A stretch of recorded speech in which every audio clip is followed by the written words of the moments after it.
Welcome to the Sky Pioneers podcast. I'm Andrea Trosso, the founder of the Sky Pioneers group and podcast. And today we have an incredible story of grit, purpose, and drive. We have with us dear Limbaya. He's the Donaldson Scholarship winner for 2023 from the Honourable Company of Air Pilots. He's currently a private pilot, content creator for Future Pilot 901, and he's a modular student pilot hoping to go commercial just like the many of us.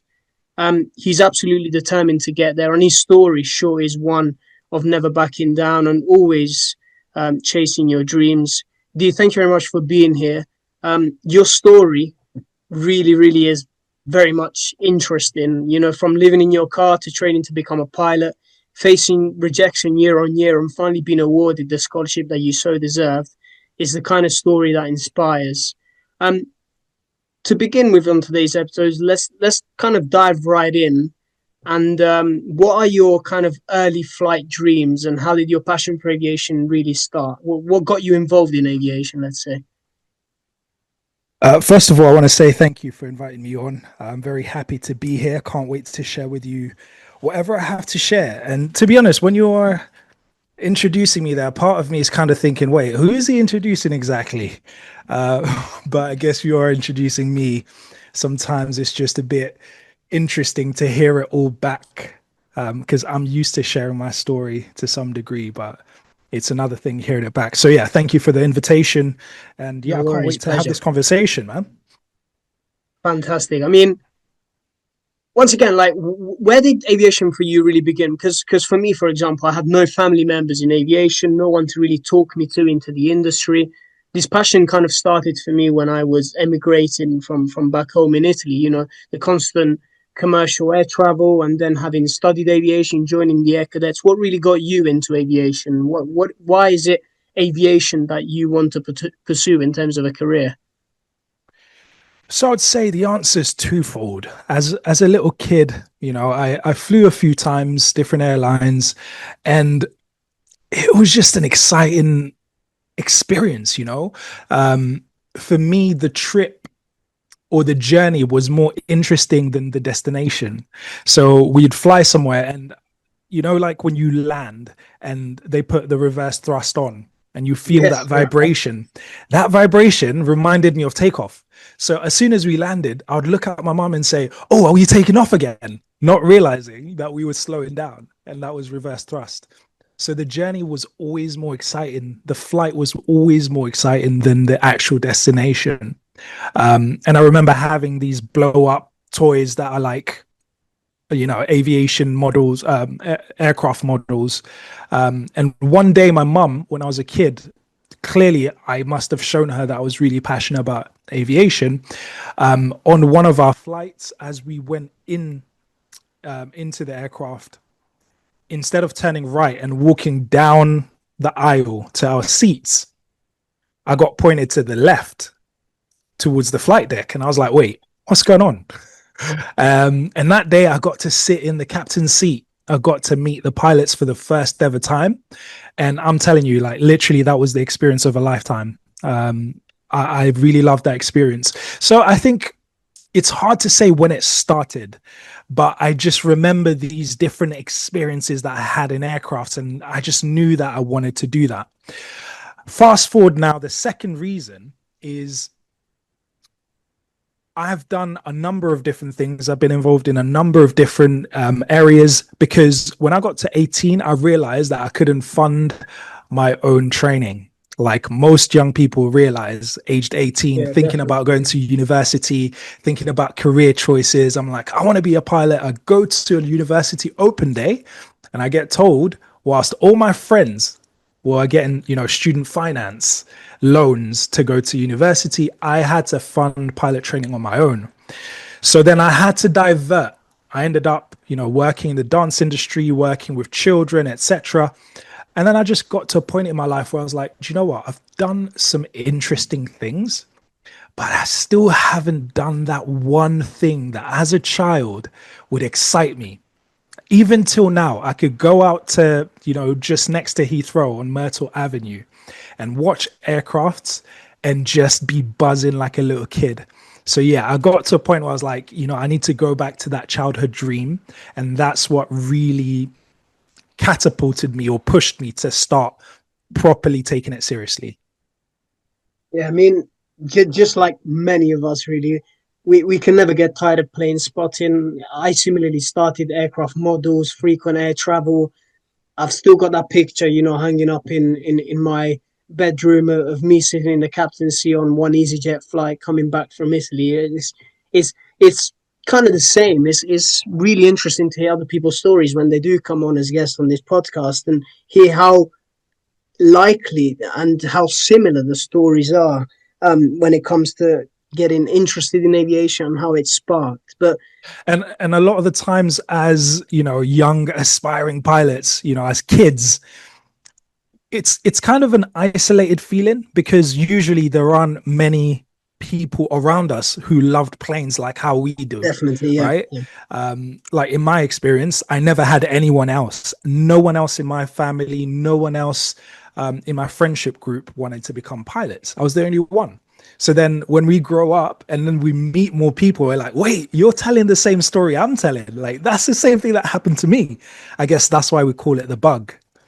yeah, certainly. I mean, for me, it kind of started when I became part of the air cadets, like 13, 14, and I started thinking there's actually individuals like me that are pursuing this career. How interesting. But if we fast forward to the series of scholarship applications that you had, and since 2019, from what I recall, you applied for the PPL scholarships and were unsuccessful at some of the various stages.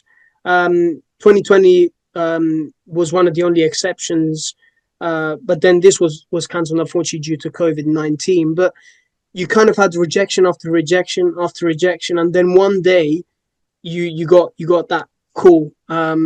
First of all, it is something that I want to talk about because a lot of young people that often get in touch with me are like, I'm getting rejected from this cadet program or that cadet program. I feel like I'm not right for this career. Could you shed some light on how you handled that repeated rejection? How did it affect you mentally and what kept you moving forwards? Listen, every year after that rejection, I would decide, what, I'm not applying again. Forget these guys. I'm just going to try and do my own thing. And then as soon as the next round of applications opened up again, I was like, oh, let me just apply. So literally, I would say I kept on giving up and then trying again, and then giving up and trying again, and giving up and trying again. But for me, there was one thing that was clear. Like, I had decided that I'm going to go for it. And when I decided I was going to go for it, I did not make that decision because I knew I'd be successful. I made that decision because I knew, regardless of whether I succeed or fail, this is the best path for me to be on. There's a quote in a book that I read a long time ago that says, choose a game or a pursuit that you want to have that you would do, win or lose. And I think that's one of the benefits of having lived a little bit longer is you kind of learn from experience that actually failures don't kill you. The less experience you have, I think the more likely you are to think, oh, I just failed. Oh my gosh, like, oh, my life is all messed up now. But actually, it's not. You can survive failure. So that's how I looked at it. And I tried to get myself to be more enthusiastic about failing. And in fact, back in those days, around 2020, when I was applying, I was writing a blog as well. So that's on futurepilot901.com. And one of the blogs I wrote was about being more enthusiastic about failure. Because up until this point, I used to run away from failure, right? So it was really a mental game. For me, becoming a pilot has been the biggest mental transformation of my life. And that's why I focus more on the mental aspect of things than the flying skills. Once you have the mentality in place, it's only a matter of time for the skills to catch up. But if you've got the skills, but you don't have the mentality to uphold those skills, then it's not going to work. I agree. I tell a lot of students is a matter of perspective, and it might be a big word, but essentially all it means is how you see failure, how you see rejection. I mean, uh, people think, oh, just because you're the founder means, well, they don't understand. Actually, a lot of people don't understand that I'm just like them. I'm just pursuing this dream just like everyone else. Um, and I have gone through many failures. I've been rejected from scholarships myself. I've been rejected from cadet schemes myself, and now I'm prepping for skills Mhm. tests really. So it's a journey, and you have to understand that you don't need to rush, you don't need to compare, and also, yeah, like you said, it's a mental game really. And if you just focus on the competencies, but then not on your story and not on your mentality behind it, it's going to be very hard to tie it in. But if you do it the other way around, just like we spoke, um, then it makes more sense, and it also builds a lot of character, really. Um, and yeah, I mean, rejection is part of the journey, and like you said, you want to actually run towards rejection, and rejection and failure are the things that will keep you moving forwards. It's how you're going to learn, it's how you're going to reflect and move forwards. So it's beneficial actually. Of course, aviation is the kind of industry where, yeah, you can make critical mistakes, especially if you're flying an aircraft. But if we talk about the process of becoming a pilot, you may fail flight lessons, you may fail exams, you may fail that application to your dream airline, but you can't stop. You have to keep going, and the opportunities will come if the mentality is there, like we've been discussing. Um, in 2021, then, for your 30th birthday, you went solo, and this was supported by some social media sponsors which you had back then. Um, can you tell us how that moment felt and what it meant to you for your pursuit after so many setbacks that you had in your journey? So I think to contextualize what that moment was for me, I have to track back a little bit to, sharing a bit of the journey. So 2019, I'm thinking, do you know what? Soon I'm going to be turning 30.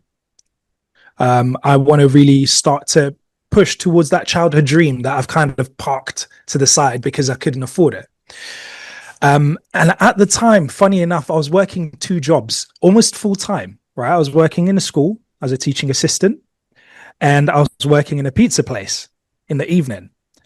In total, I was basically working two full-time jobs, and I had money left over, right? But because I had this, we're talking about mentality. I had this Yes. mentality that it's too expensive, because you look up trying to become a pilot, especially before you've kind of delved into the research a bit deeper, all you see is 100K. It's Yeah, like, I yeah, don't have 100K. I can't do it. It's too expensive. So I had two jobs. I had the money to get started, but I didn't. Then I lost the pizza job, right? mm-hmm. And I was only working as a teaching assistant. And now I'm looking at my spreadsheet thinking, right, I need to jiggle things around because here, like, I'm now at a deficit, right? I'm earning less than my expenses. But then I'm also thinking, damn, if I had like an extra £200 a month, I would do even just one flying lesson a month. If I just had just a couple of hundred, then I remembered that actually when I was working the two jobs, I could have done that. So why didn't I do it? Because I'd convinced myself that it was too expensive. So that taught me that it's not about the money, it's about my mentality. So then I decided, do you know what? I'm just going to go for it and make whatever sacrifices I need to make it happen, basically. Right. And I looked at my spreadsheet, I saw how much I was spending on my accommodation. And I was like, what if I could take that money? At the time, I was paying £525 for a room.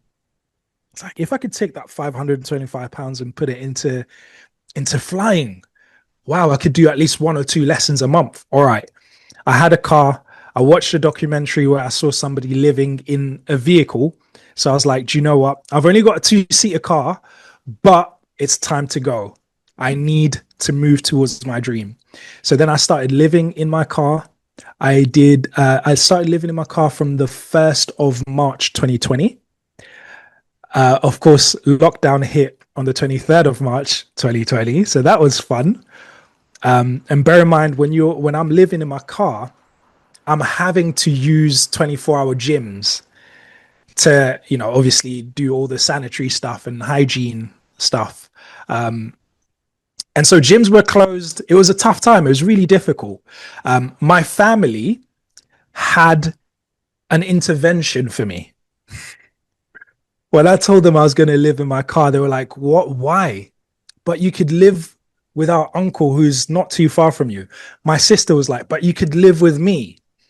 And my brother was like, "Look, I don't have much, but why would you put yourself in that position?"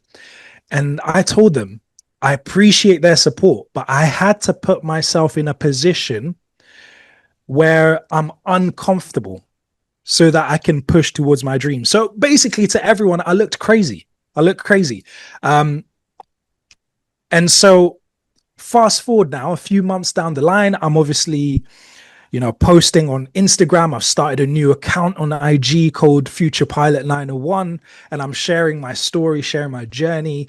People start connecting with me, right? They start to see, oh, wow, like this is really cool. Meanwhile, what people are inspired by, I'm embarrassed by, because it's a little bit embarrassing talking to people saying that I'm living in my car, right? There's an aspect of that that's not so glamorous, especially if you're trying to date, for example. So I'm living in my car. I'm posting on social media. Then the right time comes. I feel the time is right. I'm like, okay, cool. Now it's the run up to June 2021. All right. I set a goal to go first solo for my 30th birthday. Started a fundraiser. People who had only known me from social media gave me a donation. And that was like the most touching thing. I swear, the aviation industry online has been incredible to me. Like from the beginning, very incredibly supportive. And because of those, that funding, that extra funding that they provided, I was able to go first solo. So when I went first solo, I felt like it was the vindication, right? It said, do you know what, D? Maybe you're not crazy. Maybe there's something to what you're doing. Because at the beginning, I didn't know how far I could get. When I decided to live in my car, I didn't know how far I'd get. When I'm telling my family, look, this intervention you've just had for me is unnecessary because I know what I'm doing. Let me do it my way because I need this. I looked crazy. But then when I did the first solo, that's like a stamp of approval from life, really, saying that, you know what, I'm on the right path. So it meant a lot. And I won't lie, I'm lucky enough that I filmed my first solo and it's on my YouTube channel. And afterwards, I had to cut it out, but I was in tears, man. I was in tears because it took a lot of pain, a lot of perseverance, a lot of strategizing, sacrificing, and discomfort to get there. But it was worth it. Oh man. Oh, just listening back to all of that, I feel like I've went through the journey with you. Honestly, it's nothing but raw determination, my friend. So I can only congratulate you. And it's the first time I hear about it in its entirety, really. So that is one very bold move and one that you can take with you to the airlines. And I'm sure that that determination that you had, you still have, and you will have.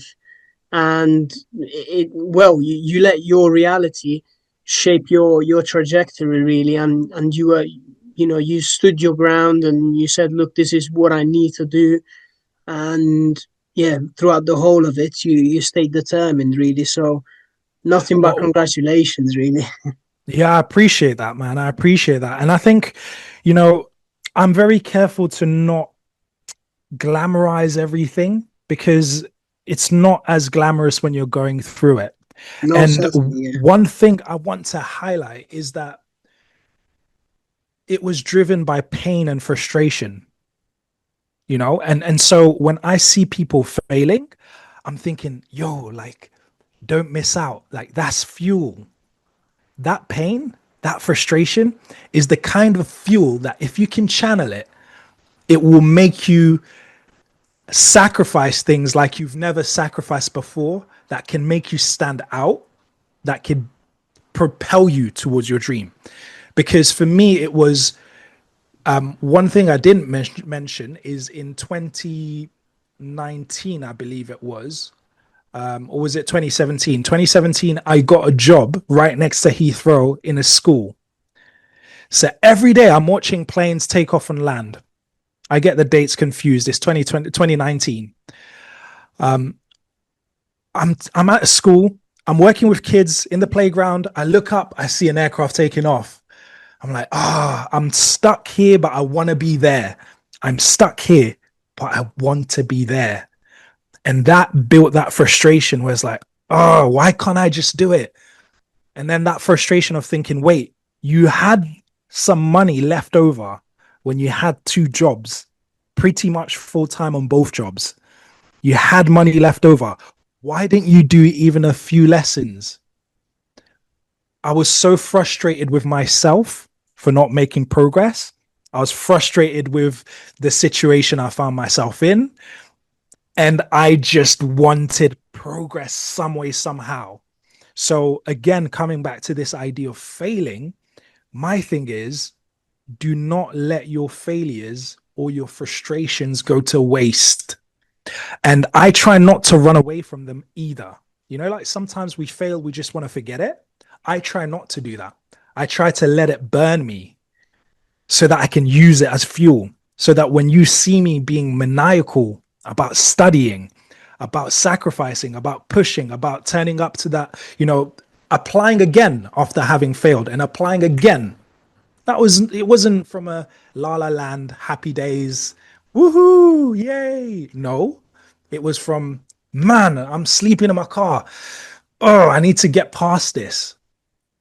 Got to apply. What do I have to lose? So I'd say never let your failures or your frustration go to waste. Yeah, it's kind of let's say something I can relate to, especially after having lost my medical last summer. Yeah.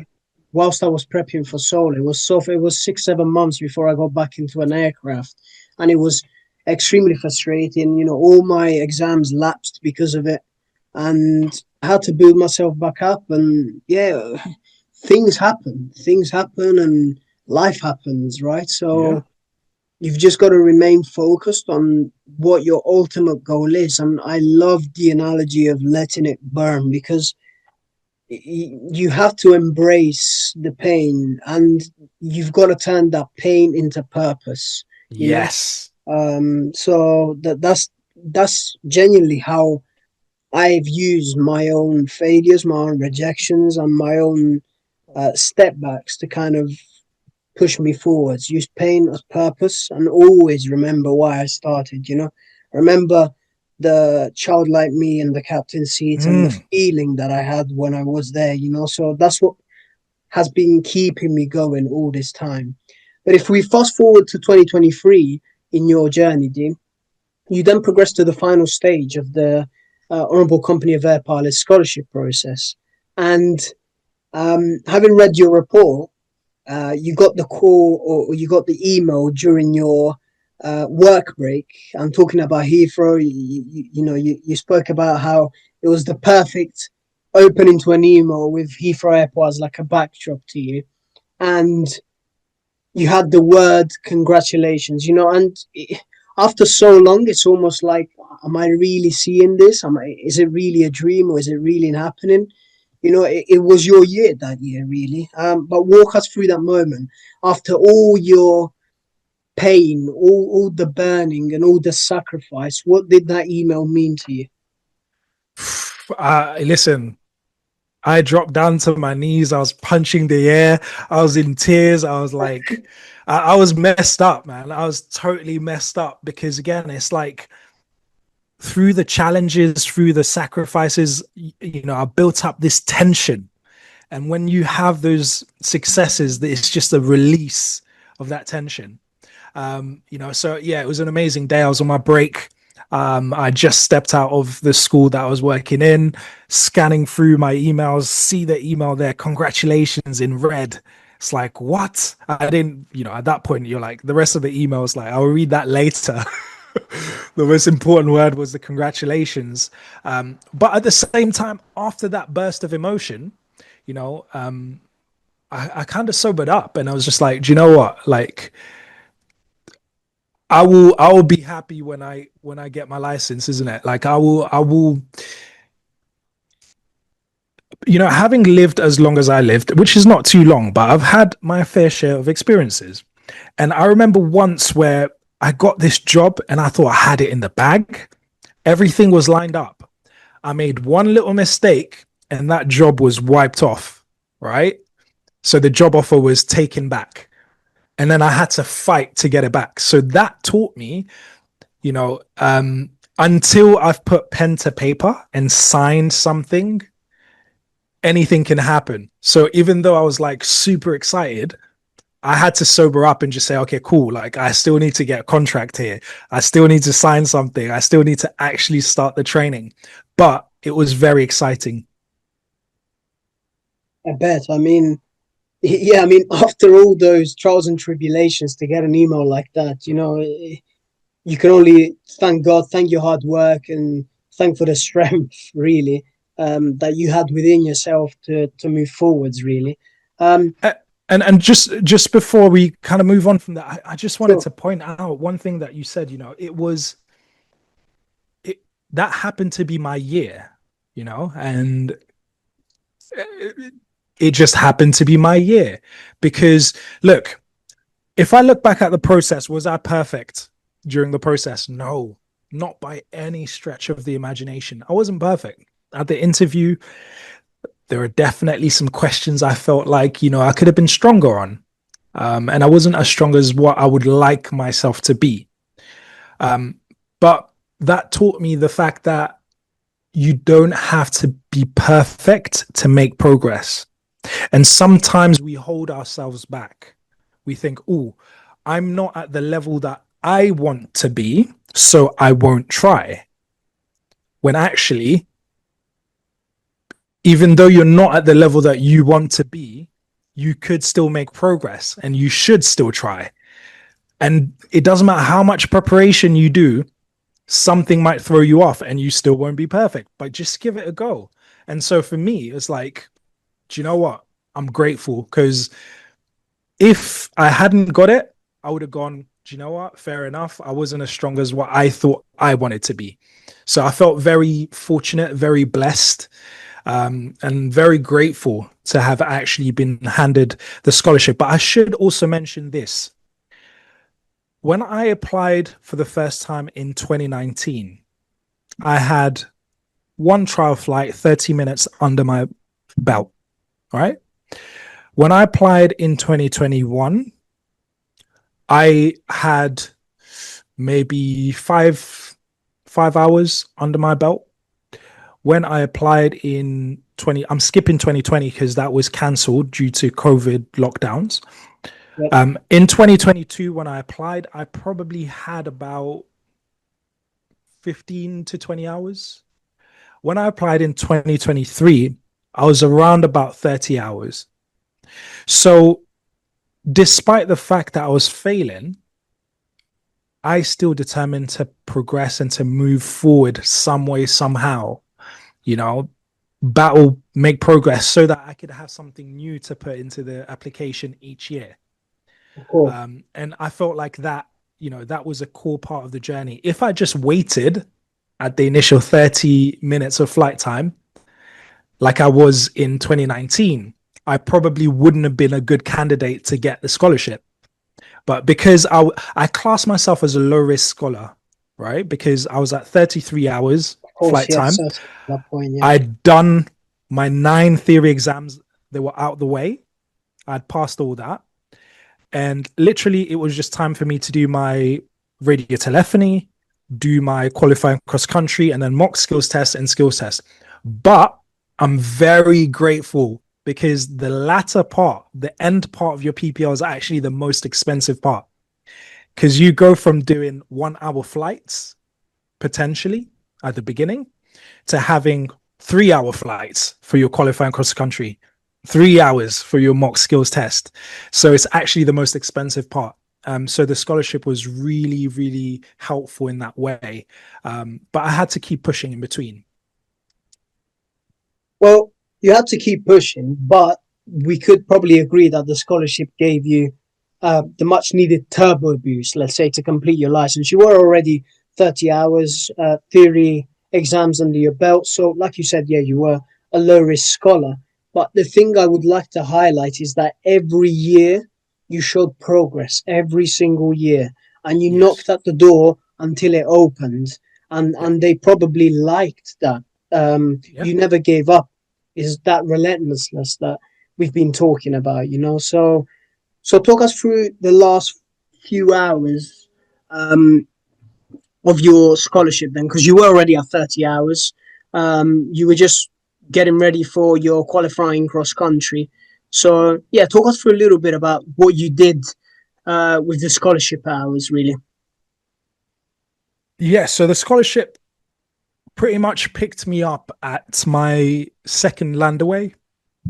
But because it had been such a gap between my flights, struggling to pay for flying lessons, I used to fly, 6 months of the year, maybe have like a month gap sometimes between each flight. So I Of had course, to yeah. go back to my landaways. I did a landaway at Southend, did a landaway at Shoreham, and then I did my qualifying cross country from Northfield to Southend to Shoreham and back to Northfield. So yeah, incredible views. I love flying along the coast. It's just really, it just, it's a joy. And I'm not flying cruising at 38,000 feet. I'm cruising Yeah, at 2,000 feet, where you can see the topography, you can see all the features, you can see, like, it's just incredible. There's nothing like it. And I absolutely love the experience. It was definitely a great experience to look back on. And I would even go as far as to say, the scholarship itself was super, super valuable. As you say, just the turbo boost at the most expensive point.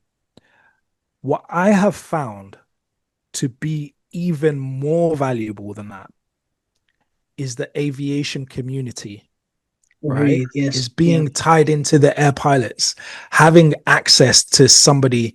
And I've been involved, and maybe later on I'll tell you a bit more about some of the projects that I'm involved in. But I've been able to meet people from, retired captains to, current captains and first officers and people who are involved in recruitment and all of that. And the wealth of information that comes out of being in that community is incredible, and to me is even more valuable than the scholarship money. If you get what I'm saying, it's I do. really valuable. I really do. I mean, having that support network is massive. And It's everything, whilst man. yeah, of course. No, whilst you had challenges going into the scholarship, you enjoyed your hours and your training, but there were turbulent times too. You know, like you faced exams delays with your radio telephony FRTOL stuff, but it was to the thankful support of the air pilots that they really did help you navigate um, and get through these difficult times of your training as well. Because pilot training is not easy. There's a lot of Yeah. different things to try and navigate, and having a support system, having a mentor, and I had that with my Air League scholarship. You know, if it weren't for the Air League scholarship, I wouldn't have met my instructor, who is now getting me to the end of my training. He's 30 years retired BA captain. You know, he's a wonderful mentor to have. So I think having a support system is absolutely essential. And they were there when things were tough. So let's talk about that a little bit. How essential was the support that they gave you? Because yeah, we can say, okay, I had the courage to do it. I pushed myself through, but I think having a support system is really important. How valuable was that to you? Oh man, it's super valuable, man. It's exactly what you need, because you know when you're less experienced, the reason why it's so important to have that mentorship is Okay, imagine you're for the first time on this planet and you've landed, you're in the United Kingdom, right? Let's say since we're both in and around London kind of area, let's go for London, right? You've landed here, it's your first time on the planet. Now, right now, the weather is warm, but then in a few months, it's going to get colder. Right now, if it's your first winter, you're going to be like, oh my gosh, I'm going to freeze to death. Everything is like the whole world's upside down. Right. Things will throw you off and you don't really have an idea of, can I survive this? And one of the most valuable things that I get from people who are more experienced than me is they look at some of the challenges I have. They're like, oh, yeah, that's fine. You can work through that. I'm like, wait, what? Like, I can get through this winter? Yeah. Just get yourself a coat and, make sure that you do this and, use this heater and use that and you'll get through the winter. Really? Yeah. Okay. All right. Fine. I guess there's hope. So they help to really contextualize things because they've been through the cycles, they've been through the mistakes, they've been through the failures, they've been through the challenges. So then they can see you go through a challenge and they see a way through and they can, sometimes when you don't believe that you can make it, sometimes you need to borrow somebody else's belief in you. Yeah, big one. Just to keep you going until your own belief kicks back in. And so that's the value of having people who are further ahead support you and mentor you. It's very important. Is I like to say as them letting you, how can I put this into words? So it's essentially them instilling confidence in you whilst you're Right. lacking in your own. It's almost like them believing and being Yeah. confident in you more than you are confident in yourself. And Yeah. that's more than normal to go through those periods, And again, pilot training is not easy. It's a very difficult time to navigate financially, mentally as well. There's a lot to learn, especially with the deadlines of the scholarship. In the week before your skills test, you practiced everything thoroughly. You did armchair flying, which is massive, by the way. I'm a big believer of armchair flying. And you essentially also move your test a little bit forwards to wait on good weather, which is a good decision. Because essentially here you're already being tested on how you are as a pilot in command. Is very kind of hyper focused preparation, but essential really when it comes to the skills test. What was going through your head when you finally came out of that aircraft on the 16th of August 2023 and you had passed your skills test? A new world awaits, a new adventure awaits. Is like, all right, I actually get that stamp of approval now. Like even till now, when I fly, I have to pinch myself because that child who is saying, I want to be a pilot, right? And as a child, it wasn't necessarily articulated, I want to be a pilot of a 777 aircraft for this airline. That wasn't it. These are details that are being filled up much later or filled in much later, right? It was just, I want to have the ability to fly a plane, a fixed wing aircraft. And now I'm qualified to do that. It's like, it's mind blowing. It's incredible. And if you had told the 2020 or 2019 me that, hey, look, in a few years, in 4 years time, you're going to be passing your skills test, you're going to have your license, you're going to be able to fly with family, with friends, you're going to be able to go on these adventures. I would have bitten your arm off, man. I would have bitten your arm off. But the funny thing though is this, and this is the power of writing down your goals, because I believe there's a study that showed that people who actually write down their goals, not just talk about it, write it down, are more likely to achieve it. In my plan, I actually had it to get my license by 2023. Now, I didn't know how I was going to make it. I didn't know I was going to get a scholarship. I didn't know how I would afford it. But my plan was definitely to have the PPL by 2023.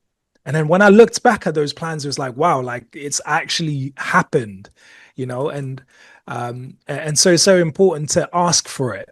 And and I asked for it. I asked for that, and I put in the work, and I had incredible support from family, from the Honorable Company of Air Pilots, from the aviation community online. And what I like to say is my success in that moment of passing the skills test was not just my success.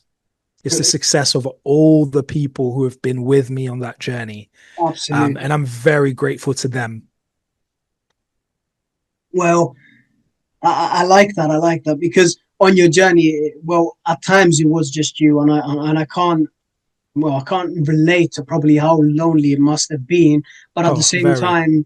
at the same time, you had very important and loving people around you, and I'm sure people from the Yes. company supported you massively. Um, I read your report, and what struck me as well towards the end was the quote that you put: "Whatever you dream, whatever the odds, never give up, never give in, and never be afraid to pursue and live your dream." That's powerful, really, And you mentioned about your goals and your passion within aviation and what you would want to do, potentially becoming a flight instructor and going on to flying wide body aircraft. How are these goals unfolding, and is that still the case? What are you chasing at this point in time? Well, I mean, I went even beyond that. I definitely want to own an airline at some point. And I've got ideas about where I'm going to do that. So I'm constantly dreaming beyond what seems possible for me. And yeah, that keeps life very exciting. But I've built up now, I'm up to just under 120 hours. I'm still owl building. I definitely still want to be a flight instructor because I just enjoy breaking things down for people.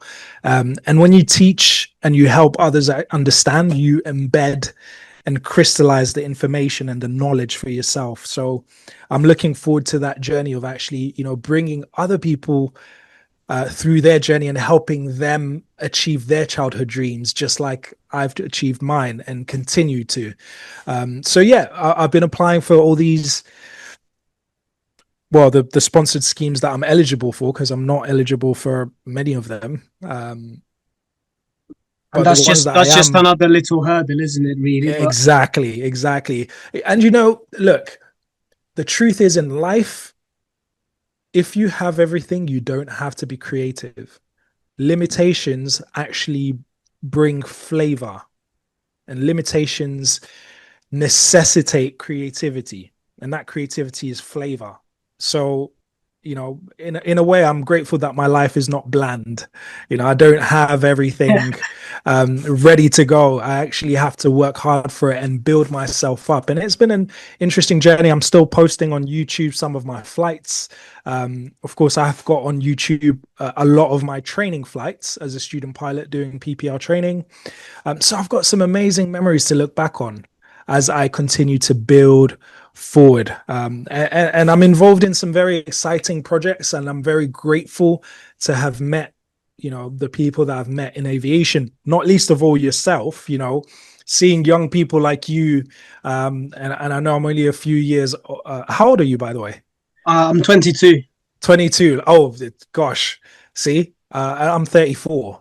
Right. So at your age, I was firmly in the dance industry, Nice. not thinking about aviation at all. And if there's any regret that I have, which I don't have any, if there was one regret, it would be that I didn't just chuck myself into the aviation community at that age. But the truth is, I didn't even know where to start. Um, but yeah, I'm grateful I'm in it now. I'm making progress bit by bit, and I'm meeting some amazing people. And yeah, it's really been the adventure of my life. That's wonderful, actually, and yeah, I mean that's the motivation behind everything that I do as well. It's just a burning passion, but it's not just that. It's having seen myself grow up and struggle to find resources of where do I begin, what do I do? It's 100,000 what it really takes to become a pilot. That's what I've tried to do with the Unsky Pioneer Project, open a whole new perspective of ideas within our community, of trying to mentor students through their journey as well. And it's fantastic to get messages all the time. So I've gone solo today, or I did my qualifying cross country, when a few months ago they hadn't even started yet, you know. And in the group, they were able to get information on how to possibly go about doing that. It's just fantastic, really. And the aviation community is an extremely supportive one. And you yourself are doing some fantastic work. You know, you mentioned to pay forward the promise of helping others potentially, and supporting others and inspiring others. Um, I mean, I know the work that you do, but just very briefly, how are you doing that now, of paying the promise to pay it forward through your projects such as Future Pilot 901 and other projects that you're potentially involved in working in? Yeah, so at the moment, I'm, whenever people kind of reach out to me on IG, Instagram, I'm happy to support people. I have people reaching out to me, every now and then, asking for advice, wanting some encouragement, and that's definitely something I'm happy to do. I'm still posting videos online to kind of share some of the adventures that I'm having to help inspire, because actually aviation YouTubers inspired me to really turn my dream into reality. And so I want to help to do that for others by sharing the little that I have as well. This year, I was very fortunate to be invited to be one of the interview panel members for the PPL scholarships with the Honorable Company of Air Pilots. Full So when I circle got the moment. call, say that again. I said it must have been like a full circle moment, really. Full circle moment. Full circle moment. I tell you, so this time I was on the other side of the interview table asking some of the questions, and yeah, I've met some really, promising candidates. And I'm just very grateful to be able to be there and support them. And at the moment we have 13 PPL scholars for the Honorable Company of Air Pilots currently doing and going through their training. And I'm part of the team that's there to kind of support them through the scholarship. So yeah, it's very, very, very rewarding. The scholar that I'm supporting personally is nearly finished with his training. And, one of the things, a bit like you, one of the things I realized years ago, if there's anything that rivals me achieving my own dream, it's seeing somebody else achieve theirs. And I think this Absolutely. is why we love to see movies where, the protagonist like achieves their dream and overcomes adversity, right? Because there's something about seeing somebody else do it as well that's just fills us with joy. And so, like Definitely. you, I'm very happy when I get messages. I went first solo. Like I'm jumping up and down like it's me just having gone Yeah. first Yeah. solo. I genuinely love it. So I'm very grateful to be involved in that. And some of the progress that I've been able to make in my own journey has been in unexpected ways, because I when I started my journey, I knew that I didn't have all the funds to get all the way through. So I decided to tell my story. And that then led me to actually making YouTube videos, which allowed me to develop my filmmaking skills. And so now I'm involved with making, promotional videos for the Honorable Company of Air Pilots as far as the scholarships are concerned. And I'm also involved in the Centenary Project, Centenary Film Project. So in 2029, it's going to be the 100th year of the Honorable Company of Air Pilots. And so one of the things I've been doing is interviewing the past masters to create this documentary that kind of tells a story about the company. So from something that I just kind of started as means to help me revise my lessons, to tell my story so that people could follow me, to now, filmmaking is helping me meet all these people who've, retired now and have been through their journey and have all these, valuable lessons to share. So it's really opened up a door for me. And I'll tell you this quick, funny story. So I remember when I decided to live in my car, and it was locked down. So I decided, you know what? Don't let any adversity go to waste. It's locked down. I don't have to work, get all the PPL books, study the theory, so I'm ready for the exams. So I got myself the Pooley's books, and I'm reading through the Pooley's books. Now I'm thinking, this is aviation. This is my dream. I want to read every single page of this book. Like sometimes you get a book, you're like, let me just rush through it. I was like, nah, I want to take my sweet time with this book. And I remember reading the early pages of the Pooley's books, right? And reading, this is, Dorothy Soul Pooley. Her name was in there. There's Robert Pooley. His name is in there. I was just like reading what they're about and all of that before I actually got into the content. Now, fast forward years later, and like I said, I'm involved in this centenary film project, and I'm interviewing past masters, and I found myself sitting down in the living room of this past master, and she was talking, and she was saying, I've been involved in making these Pooley's books and like proofreading, and I've been an instructor and I'm thinking, hold on a second, I've just had a flashback. Dorothy Soul Pooley. I remember being in my car, cracking a Pooley's book open, reading your name, Dorothy Soul Pooley, as I was at the beginning parts of my journey, beginning phase of my journey. And now here I am, full circle, another full circle, sitting in your living room, interviewing you for the centenary year film project. I was just like, wow.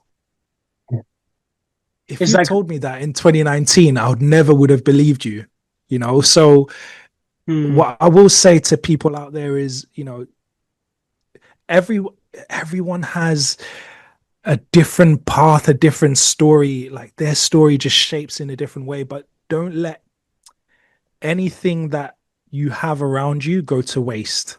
If you've got a talent, you got a skill, and you can use it to help you in your journey in aviation, use it. Because you never know what door it will open, and it helps to make you unique. I'm a package deal.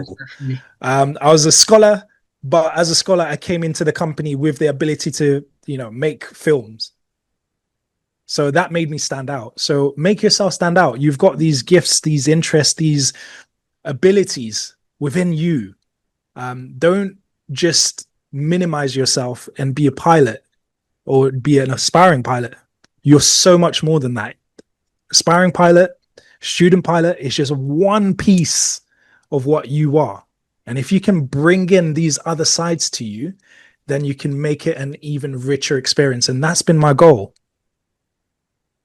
I mean, sometimes taking the path of, let's say, of being unordinary, of doing things that nobody else is doing, of being that black sheep, right, in our society, is of potentially taking the path of most resistance, is where you will not only just learn, but uncover things about yourself that you may not have known otherwise. So, to be honest, your story from repeated rejection, humble sacrifice, triumph which you have faced, to now giving back is everything that aviation stands for, really. So I'd just like to thank you for coming on today, D. And listeners, follow D at Future Pilot 901 on his YouTube, his Instagram, and on different socials. You can also check out futurepilot901.com. D also has a podcast himself, so make sure to go check it out. Once again, D, thank you so much for joining us today. It's been my uttermost pleasure to have you on as our guest today. Yeah, my absolute pleasure, man. Thank you for the invite. And yes, you talked about it. I've got Future Pilot 901 live every Monday, 7 p.m. on YouTube and on Kick British Summertime. And I'm looking forward to having you on my channel. So hopefully in a few minutes, we're going to reverse this and I'm going to get to talk to you about your story and find out a bit more. So if people would want to join that as well, then that would be amazing. Certainly. Thank you very much, D. That's a wrap, everybody. Thank you very much for listening. Stay blessed, stay relentless, and whatever your dreams are, keep going because hard work pays off. Until next time, wishing you safe skies and have okay weather.